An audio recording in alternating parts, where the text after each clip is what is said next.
അസാധ്യമായത് ജീവിതത്തിൽ സംഭവിക്കണമെന്ന് നിങ്ങൾ ആഗ്രഹിക്കുന്നുണ്ടോ?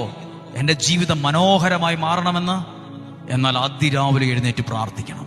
അതിന് ഒരു വചനം പരിചയപ്പെടുത്തി പ്രാർത്ഥിക്കുകയാണ്. ജ്ഞാനത്തിന്റെ പുസ്തകം 16-ാം അധ്യായം 25, 26, 27, 28, 29 വാക്യങ്ങളാണ്. ഈ വചനം വായിക്കുമ്പോൾ നമ്മളൊരു പ്രധാനപ്പെട്ട കാര്യമാണ് പറയാൻ ഉദ്ദേശിക്കുന്നത്. അതുകൊണ്ടാണ് അല്പം ആമുഖം കൂടിപ്പോയത്. 25-ാമത്തെ വാക്യം: കർത്താവേ, അങ്ങയെ ആശ്രയിക്കുന്നവരെ പോറ്റുന്നത് വിവിധ ധാന്യങ്ങളല്ല, അങ്ങയുടെ വചനമാണെന്ന് അങ്ങയുടെ വത്സല മക്കൾ ഗ്രഹിക്കാൻ വേണ്ടി.